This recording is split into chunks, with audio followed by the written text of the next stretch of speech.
Donc j'ai travaillé pendant 10 ans dans un labo pharmaceutique et en parallèle j'ai repris des études de psycho, j'ai fait de la psychosociale. Ensuite j'ai fait un DU de systémie, j'ai fait un DU d'étymologie.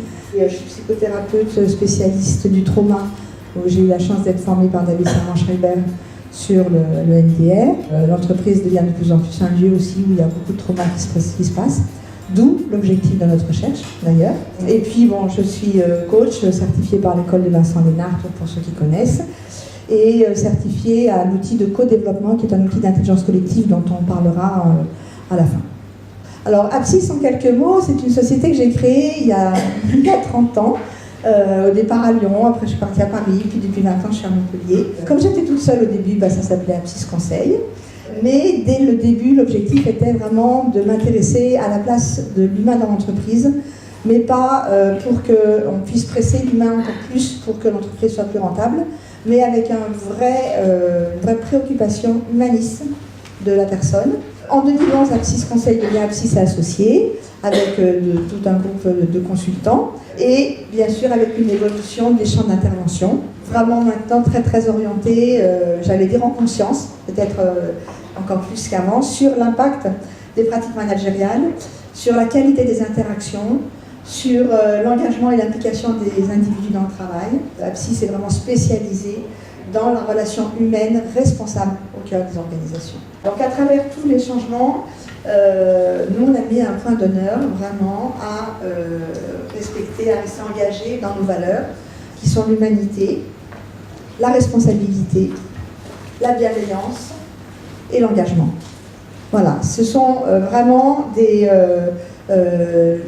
on n'a pas mis 50, ça ne sert à rien, mais pour nous, ce sont des valeurs qui sont les valeurs que l'on veut transmettre dans les entreprises et que l'on veut vivre, que l'on vit à l'intérieur d'Apsis et que l'on incarne. Sinon, on s'en va. Voilà, si on n'est pas d'accord.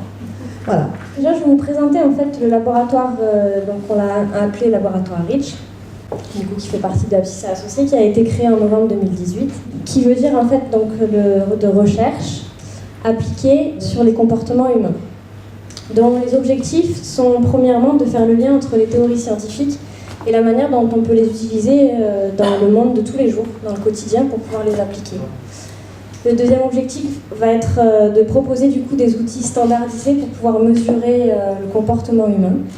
Le troisième objectif, quant à lui, va être de s'engager davantage du coup dans la recherche de solutions pour pouvoir optimiser la qualité de vie en entreprise, mais aussi la qualité de vie au quotidien de manière générale. Et le quatrième objectif qui va être d'améliorer objectivement du coup, les interventions d'Apsis et Associés par ricochet. Le premier projet, il s'appelle Repère. C'est un projet qui est porté complètement par la structure d'Apsis. Et le deuxième projet, qui s'appelle Apaise, lui, il est fait en partenariat du coup, avec une autre structure qui est la structure Créalite. Alors, le projet Repère, dont les objectifs sont d'une part de définir donc, qu'est-ce qu'on appelle l'efficacité relationnelle. Le deuxième objectif pour ce projet, ça va être de construire un outil qui soit fidèle, stable et valide pour mesurer cette efficacité relationnelle-là sur les déterminants qu'on aura placés au premier plan. Le troisième objectif va être du coup d'étudier objectivement l'impact de cette efficacité relationnelle. Est-ce que ça a vraiment un impact sur la qualité de vie au travail, sur le quotidien? Et le dernier objectif va être justement de pouvoir proposer cet outil-là pour évaluer d'une part tout le panel des formations qu'il y a dans la formation professionnelle continue qui vise à améliorer l'efficacité relationnelle et aussi à pouvoir l'utiliser dans la prévention des risques psychosociaux. On va également vous présenter le deuxième projet. Et les objectifs, c'est de poser les bases d'un modèle théorique du concept d'adaptation humaine, de construire un outil d'évaluation du potentiel d'adaptation que chaque individu a. Et le troisième objectif, ce sera de valider des solutions d'optimisation pour développer, pour améliorer ce potentiel d'adaptation.